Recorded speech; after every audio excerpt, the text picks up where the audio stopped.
الحمدللہ، اللہ کا لاکھ لاکھ شکر ہے کہ جس نے اپنی یاد کی توفیق اور موقع فراہم کیا۔ لاکھوں اور کروڑوں درود حضرت محمد مصطفیٰ احمد مجتبیٰ حبیب کبریاء امام الانبیاء خاتم النبیین صلی اللہ علیہ وآلہ وسلم کی ذات پر کہ جن کے طفیل مالک الملک نے یہ مہربانی فرمائی۔ آج ہم بات کریں گے کہ راہ سلوک میں مختلف سلاسل میں مریدین کو اپنے پیر، اپنے مرشد، اپنے راہبر کے نام کا ورد یا وظیفہ کیوں کروایا جاتا ہے، اس کے پیچھے کیا مقصد ہے اور اس کے فائدے کیا ہیں۔ سب سے پہلے ہم بات کریں گے کہ مرشد کے نام کا وظیفہ کروانا کیسا ہے۔ یہ بہت ہی احسن عمل ہے اور اس سے راہ سلوک کے مسافر کی منزلیں جو ہیں بہت جلد طے ہو جاتی ہیں۔ جو لوگ عام ورد وظائف میں لگے رہتے ہیں ان سے بہت جلد جو لوگ مرشد کے نام کا وظیفہ کرتے ہیں وہ ترقی کر جاتے ہیں۔ وجہ کیا ہے اور مقصد کیا ہے؟ وجہ یہ ہے کہ اس طریقہ میں دیکھا گیا ہے کہ بہت جلد جو ہے راہ سلوک کے مسافر جو ہیں وہ ترقی کر کے اپنے مطلوب اللہ کے قرب میں چلے جاتے ہیں۔ اور مقصد یہ ہے اور فائدہ اس کا یہ ہے کہ جو بھی صفات مرشد کی ذات میں موجود ہیں، جو انوار و تجلیات مرشد کے قلب اور روح پر رب تعالیٰ کی ذات کی طرف سے نازل ہو رہی ہیں، وہ مرید کے قلب اور روح تک پہنچ جائیں۔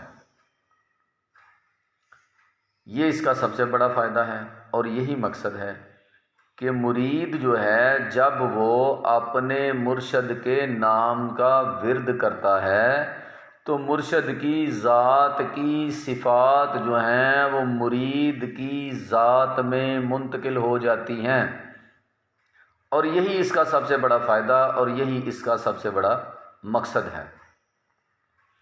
اب یہ کیوں کر ممکن ہے؟ ممکن ہے مثال کے طور پر جب آپ کسی میٹھی چیز، برفی یا جلیبیاں، ان کا ذکر کرتے ہیں تو آپ کی باڈی کا میکنزم جو ہے آپ کو میٹھے کا احساس دلاتا ہے۔ جب آپ کسی کھٹی چیز، املی وغیرہ کا نام لیتے ہیں تو آپ کی باڈی، آپ کے دماغ کا میکنزم جو ہے وہ آپ کو کھٹے کا احساس دلاتا ہے۔ اسی طرح جب آپ اپنے مرشد کے نام کا ورد کریں گے، وظیفہ کریں گے، اس کے نام کو بار بار پکاریں گے تو مرشد کی ذات میں موجود صفات جو ہیں وہ آپ کی ذات تک ضرور بضرور منتقل ہوں گی۔ اور پھر روحانی ترقی کے لیے ایسا کرنا از حد ضروری ہے۔ مشائخین نے ایک حدیث مبارکہ سے اس کا قیاس کیا ہے۔ حدیث میں بیان کیے دیتا ہوں کہ نبی کریم صلی اللہ علیہ وآلہ وسلم نے حضرت معاذ سے پوچھا کہ اے معاذ، آپ اپنی رات کس طرح بسر کرتے ہیں؟ رات کو کیا عمل کرتے ہیں؟ تو حضرت معاذ نے جواب دیا کہ یا رسول اللہ صلی اللہ علیہ وآلہ وسلم، میں رات کے 4 حصے کرتا ہوں، 3 حصے رب تعالیٰ کی عبادت کرتا ہوں اور ایک حصہ آپ پر درود پڑھتا ہوں۔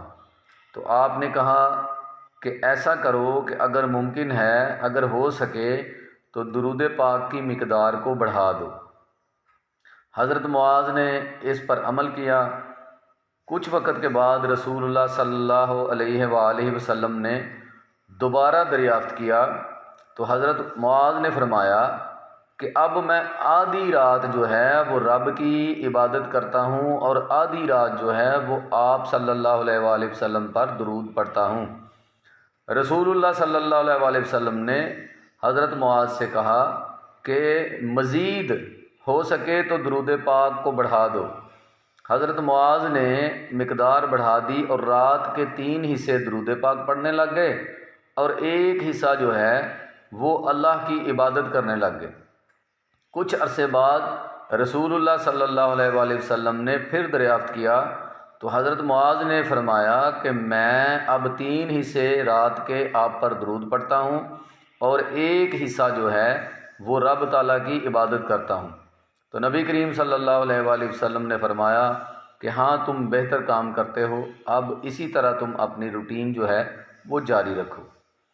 تو اس حدیث سے مشائخین نے قیاس کیا ہے کہ سب سے بڑے جو پیر ہیں کائنات میں اللہ کے بعد وہ نبی پاک صلی اللہ علیہ وآلہ وسلم ہیں۔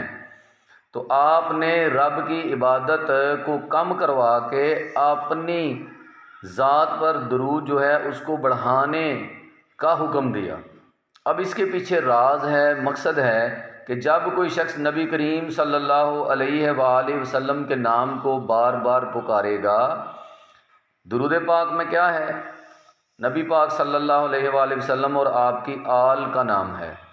تو جب بار بار کوئی شخص آپ کا نام پکارے گا تو یقیناً جو انوار و تجلیات نام محمد صلی اللہ علیہ وآلہ وسلم میں موجود ہیں وہ پڑھنے والے کے روح اور دل تک ضرور منتقل ہوں گی اور پڑھنے والے کو پاک کر دیں گے، اس کے قلب کی صفائی کرے گی اور قلب میں موجود ماسوا کو ختم کر دیں گی اور وہ بہت جلد جو ہے روحانی دنیا میں ترقی کرتے ہوئے رسول کریم صلی اللہ علیہ وآلہ وسلم کے قدموں تک پہنچ جائے گا، اور پھر آپ صلی اللہ علیہ وسلم کی ذات اسے رب کے حضور پیش کر دیں گے اور وہ شخص جو ہے اپنے مطلوب یعنی ذات حقیقی کے مقربین میں شامل ہو جائے گا۔ اب نام مرشد جو ہے اس کا ورد اسی لیے کروایا جاتا ہے کہ پڑھنے والا جو ہے پہلے مرشد کی ذات تک پہنچ جائے، مرشد کے اوصاف اس میں منتقل ہو جائیں، مرشد کے دل پر جو انوار و تجلیات رب تعالیٰ کی ذات کی طرف سے ہو رہی ہیں وہ مرید کے دل تک پہنچ جائیں، مرید کا دل پاک ہو جائے، پھر مرشد کی ذات جو ہے اسے رسول پاک صلی اللہ علیہ وسلم کے قدموں میں پہنچا دیں گے اور پھر رسول کریم صلی اللہ علیہ وآلہ وسلم جو ہیں اسے ذات حقیقی تک پہنچا دیں گے۔ یہی سب سے بڑا مقصد ہے، اسی لیے اکابرین اور مشائخین جو ہیں وہ اپنے مریدین کو اپنے نام کا ورد جو ہے وظیفہ جو ہے وہ کرنے کا درس دیتے ہیں۔ امید ہے آپ بات کو سمجھ گئے ہوں گے۔ اللہ تبارک و تعالی عمل کی توفیق عطا فرمائے۔ وما علینا الا البلاغ المبین۔